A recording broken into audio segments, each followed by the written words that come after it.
আসন্ন জাতীয় ত্রয়োদশ সংসদ নির্বাচন আগামীকাল অনুষ্ঠিত হবে এবং সেই নির্বাচনকে কেন্দ্র করে আমরা দেখতে পাচ্ছি ঢাকা ৮ আসনের যে কেন্দ্রগুলো রয়েছে সব মিলিয়ে ১০৮টি কেন্দ্র রয়েছে। সেই প্রত্যেকটি কেন্দ্রেই কিন্তু ব্যালট বক্স এবং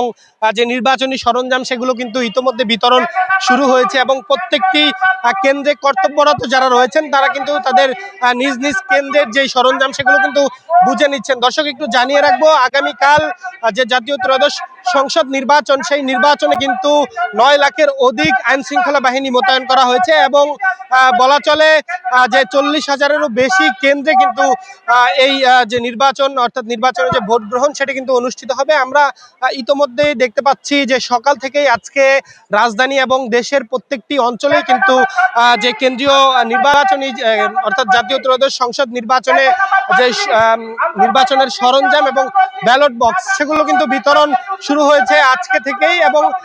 দুপুরের মধ্যেই প্রত্যেকটি কেন্দ্রে কেন্দ্রে নির্বাচনী সরঞ্জাম সহ আইন শৃঙ্খলা বাহিনী যাদের যেখানে মোতায়েন করা হয়েছে তারা কিন্তু সেখানে পৌঁছে যাবেন এবং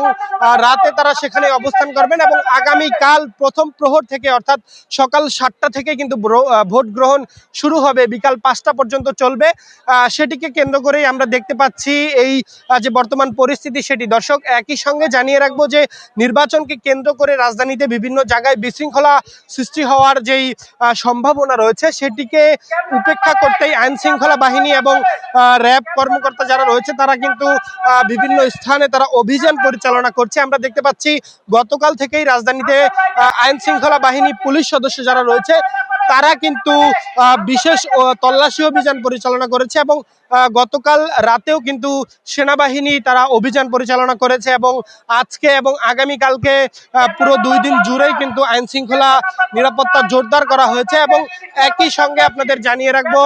আজ থেকে এবং এখন থেকেই কিন্তু যে নির্বাচনী সরঞ্জাম বিতরণ শুরু হয়েছে সেটি দুপুরের মধ্যে শেষ হবে এবং আগামীকাল প্রথম প্রহরে যে নির্বাচন জাতীয় ত্রয়োদশ সংসদ নির্বাচন সেই নির্বাচনের ভোট কেন্দ্র শুরু হবে। দর্শক।